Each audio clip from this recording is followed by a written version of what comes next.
Let's look at the leather industry. That industry is deemed the second largest market in the country, with about 25.5 billion naira revenue generating capacity. While hides and skin are processed locally and exported, the federal and state government at a meeting with the private sector over the weekend reached an understanding to harness these potentials for economic development. Let's take a listen. We realized the need for us to ensure that we have more leather in Nigeria, particularly in Lagos State. And we're making conscious effort to ensure that the leather industry gets bigger and bigger than what it is now. You said it that it's one of the greatest means of making money and earning foreign exchange. But if there is a leather industry and there are no leathers, as it were, that means that the industry would obviously not grow as it's meant to grow. And I think the other problem they have is advocacy. We need to come together more to let people know that you are there, because if you don't sing your song, nobody will sing the song for you.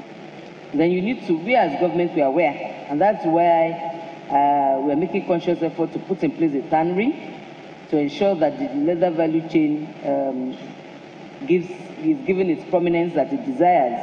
In Lagos State, we have loads and loads of cattle that come in daily to the state, but the leather ends in our ports. So I'm happy that the federal ministry is working to ensure that there's a policy in place. And once the policy is in place, we as a state will try to domesticate it and ensure that the policy is taken to a logical conclusion. We have learned a lesson as a state, and that's why today we have the crisis. So for us as a state, we can look at Kano and forge a relationship and make Lagos Kano. Indeed, there is a Kano-Lagos summit that we held about 2 months ago, and some of the fallouts would be this leather thing. Because Lagos and Kano can forge a relationship. Like my panelist said, Lagos can be a hub. And that is why we have the gentleman we have here today on the panel, because it's going to be one of our hubs in Lagos State. We are partnering with him. No, it's true. We're setting up a Ternary. So Lagos and Kano can partner. That relationship, we can bring in leather from Kano, like we are bringing in the relay price. And then we walk around it and get it sorted out. It becomes a success story for that kind of relationship. And I think also the policy is important, like you said. There's need for us to have policy change and policy redirection, so that, and then those in the leather industry too need continuous advocacy. Because honestly, before I became the Commissioner for Commerce, I didn't know the extent of the importance of leather. I know I wear my shoes and I carry my bags. But now that I'm a commissioner, I know the importance. I know the value chain. I know what we can derive from it. I know the billions that can come from it.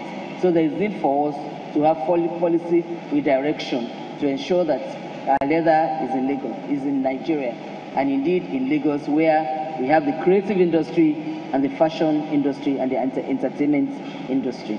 That is being used to make bags abroad and shoes are actually sourced from Nigeria.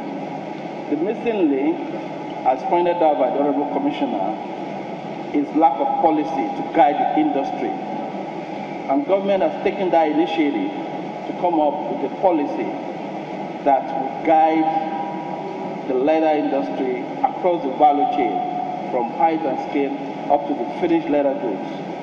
In that respect, over the last 6 months and thereabouts, we as government, including all the stakeholders in the industry, have come up with a draft policy which was subjected to validation, both in Sokoto, part of the address of the Honorable Minister that you read there, both in Sokoto and Aba. The leather policy, as I did state in my address, is now ready for presentation to the Federal Executive Council. The whole aim of that policy is to sort of promote investment in the leather industry, as I said, across the entire value chain. in that sense, significant number of leather being exported to Europe and America, we sort of attract investment to make use of them locally so as to make the finished leather goods in the country. So we hope and we enjoy the participants here to take a whole lot of interest in that policy document. As I said, the Lagos State Commissioner just requested that we should forward the draft policy to them so that they can domesticate the policy in Lagos State. So is some other states like Sokoto and Kano. They have been working closely with government, the federal government, and try to come up with a very good policy for the leather industry in the country. We have had political stability for almost 2 decades now. The present policy that we are coming out with on leather now actually started with the last regime under what we call the Nigerian Industrial Revolution Plan. And that particular plan was embraced by the present administration under what we now call the Economic Recovery and Growth Plan. And it is to that extent that over time, with the political stability that we are experiencing, we are now experiencing relative stability in policy of government. There is need for me to emphasize that, so as to ensure that the private sector, both domestic and foreign, they have confidence in investing in this particular economy. On the issue of funding, as rightly pointed out, the Bank of Industry has been very supportive of all industrial ventures. And to that extent, a significant part of the policy document addresses the issue of funding of the leather industry. All the investors in the industry, they have a kind of a small portfolio under the BOI where they can access funds at single-digit rates. I think what we need to do more on the part of government, which I'm realizing here, is we need to communicate more with the private sector there. We need to communicate more with the public out there so that they will be aware of some of these noble ideas that government is coming up with. Leather is like the kola nut, the way it is in Nigeria. The kola nut is grown in the southwest. It's actually consumed in the north and worshipped in the southeast. The leather also is actually sourced and produced in the north. It's actually consumed in the southwest and is actually respected in the southeast because that is where you see the leather products being used. If you actually look at that, the industry has grown beyond just looking at Lagos.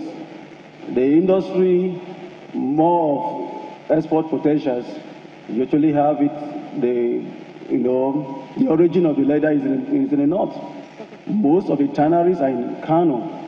And surprisingly, as we said, okay, leather is the second highest foreign exchange earner for Nigeria. We'll take a quick break, and when we come back, we'll still look deep into the equities market as AfriInvest says foreign investors still calling the shot. To stay with us.